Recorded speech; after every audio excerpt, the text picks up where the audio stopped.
Hi, it's great to be here with you, albeit virtually. I'm David Carlin. I was the founder of the Risk Center at the UN Environment Programme's Finance Initiative and their head of risk. Now I work globally helping regulators, supervisors, financial institutions, and corporates navigate a changing world, from AI to climate risk. I'm here today to talk about some of the cross currents in that world and how geopolitics are shifting and changing what we're looking at when it comes to policy and also comes to regulation. I'm going to start, though, with some broader views about the headlines and maybe seeing if we can look a bit behind them to see where the real messages are. The headlines certainly this year have been tough when it comes to sustainability. We've seen the winding down of the Net Zero Banking Alliance. We've seen also a number of high profile departures from other initiatives. At the same time, we've also seen a lot of progress when it comes to renewable energy financing. On the other hand, we've seen cancellations of big projects in America due to the new administration. We've seen record agreements now when it comes to climate policy in certain parts of the world and backsliding in others. I'm going to try to sum many of these things up and take you beyond those headlines to see really where progress is being made and where the challenges still remain. Before I do that, before I give you that around the world in not 80 days, not 80 minutes, but in 8 minutes, before I do that, I want to talk about three global trends that we're seeing for sustainability actors today. The first is action over words. The past few years have been ones of big commitments, but most of the world now is already under a net zero commitment on some decarbonization plan. And yet at the same time, what is going to make a difference now is action. So we're going to see fewer of these flashy commitments and more steps in that direction. I think that's a critical role for sustainability actors to be real doers. The second is that sustainability is an embedded function. It's no longer a silo, but really a central part of how organizations do business. Think about cybersecurity or anti-money laundering. These things can't sit off to the side. They need to be embedded in the business to have the right eyes, right intelligence, the right decisions being made. Sustainability is going to be similarly a subject matter expertise function, one that has roles and value across the firm. And that brings me to the final point, which is on value. The last several years have seen a lot of green products come out, but this question of where is the return in sustainability still remains an open one in certain markets. The key for sustainability professionals is showing how what they're doing will unlock that bottom line, will reduce costs, will improve revenues, but really have that effect. That's how sustainability is going to be no longer peripheral, but central to business operation. Those three developments are true all around the world. But as we dive in globally, we'll begin to see some differences in practices in different places. America is the first place we'll go. And while we're seeing some promising signs out of Canada, where Mark Carney, who had been the father of the Task Force on Climate-Related Financial Disclosures and a big advocate of global decarbonization, is now at the helm. South of the border, though, we clearly see the United States is in a real position, I would say, of fragmentation. In the federal level, there's almost no climate policy, so to speak. America notably is not at COP30. I'll talk about COP30 shortly. But at the end of the day, what we're seeing is a pullback, not just in terms of regulation, but in terms of active policy. The cancellation of policies, for example, in the Inflation Reduction Act of the Biden administration has cut billions in funding that would have gone to strengthen American supply chains, strengthen battery factories, and renewable production.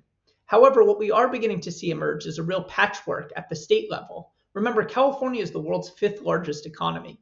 And so recognizing that California, as well as other states like New York, are really stepping up. It means that businesses have to navigate this fragmented environment of regulatory requirements being slightly different state to state, of expectations, of policies, because many of the US states are still moving toward that decarbonization goal that they committed to. And so recognizing that dichotomy, I think, is a particularly important way to read the situation in the US. When we jump over to Europe and the UK, what we see are relatively ambitious sustainability policies, but now open to question. The UK has continued to move ahead, just this year issuing guidance on transition plans as well as new reporting standards. Europe is in the throes of its omnibus bill, this big change, really trying to balance competitiveness and sustainability and sustainable reporting.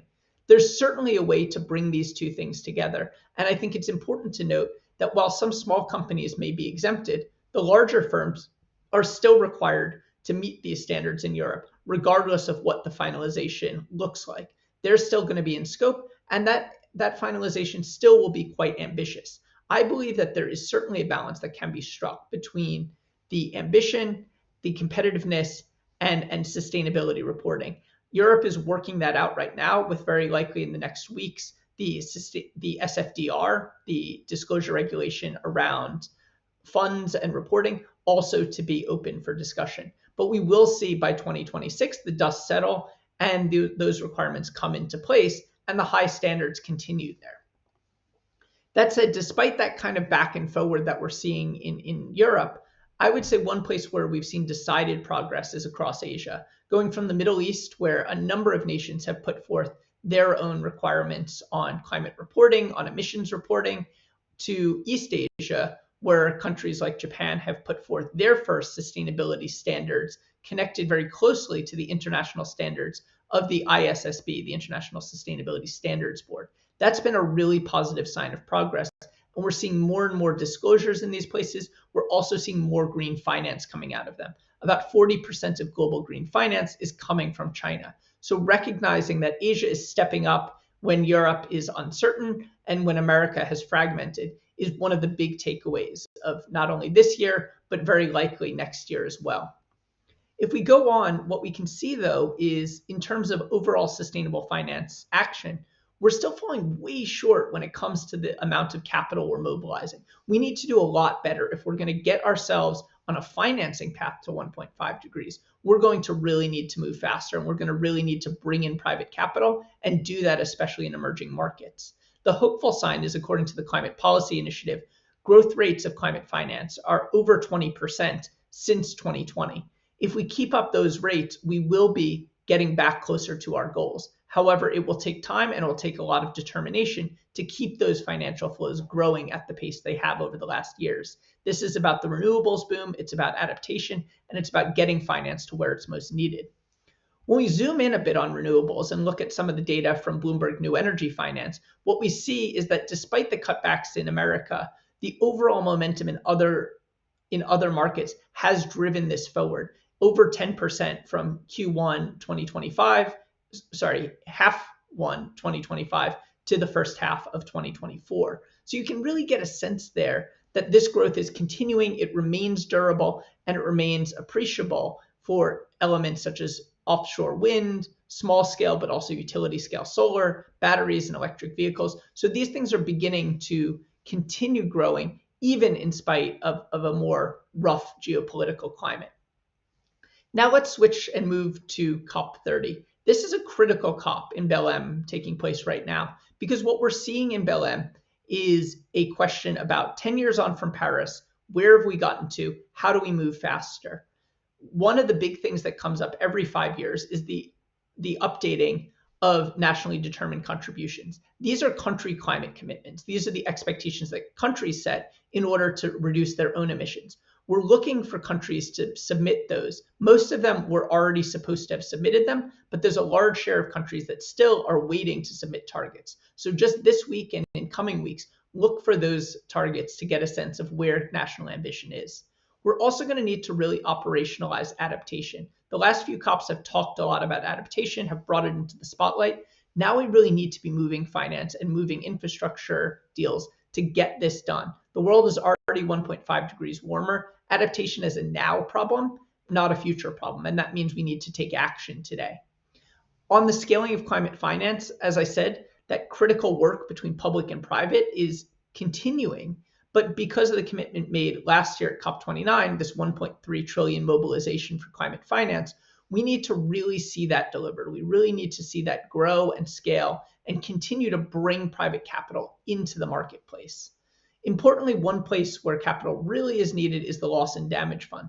This was one of the landmark achievements a few COPs ago, but it really goes down to that question of ethics, and it goes down to the question of climate equity. The most vulnerable countries, the ones in many cases that have contributed the least, need to be able to draw on a fund in order to protect themselves and deal with those that are vulnerable. We just saw these tremendous hurricanes in the Caribbean. We're seeing storms, of course, in the Pacific, even as we speak now. And these are places that need access to that financing.